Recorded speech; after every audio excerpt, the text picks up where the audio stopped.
Hulk अपने घर में शांति से खाना खा रहा था। टीवी पर उसका छोटा भाई स्पाइडरमैन पहाड़ी कुश्ती में लड़ रहा था। भीड़ उसके नाम के नारे लगा रही थी। अखाड़े में कदम रखता है एक खतरनाक योद्धा, महादैत्य, जिसका नाम सुनते ही लोग डर जाते थे।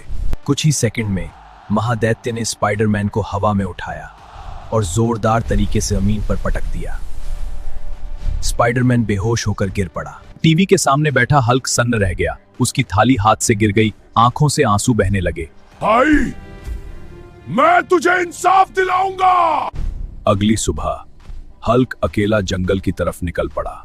अब उसका एक ही लक्ष्य था, खुद को अजय बनाना।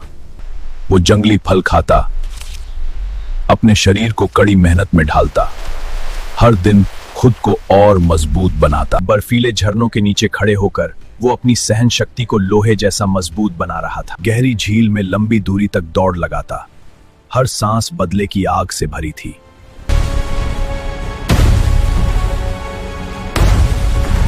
दिन, महीने और फिर साल गुजरते गए। पूरे 8 साल सिर्फ तैयारी में। लेकिन हर रात वो अपने भाई स्पाइडरमैन को याद करता और चुपचाप आंसू बहाता। गांव में फिर ढोल बजे, घोषणा हुई, कुश्ती होगी ऊंचे पहाड़ की चोटी पर। हारेगा उसे पहाड़ से नीचे धकेल दिया जाएगा।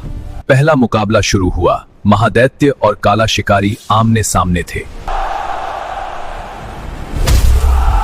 महादैत्य ने एक ही बार में काला शिकारी को गिरा दिया।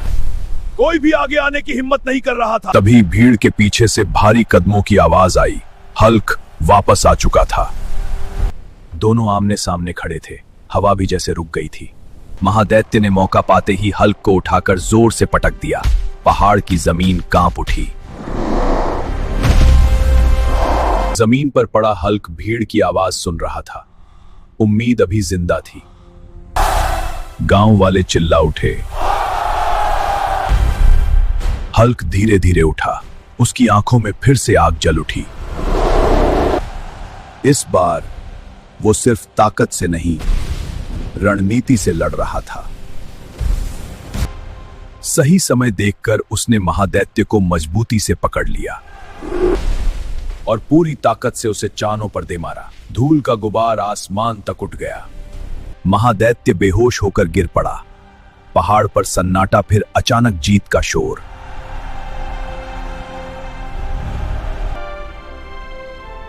भाई स्पाइडरमैन, आज इंसाफ हो गया।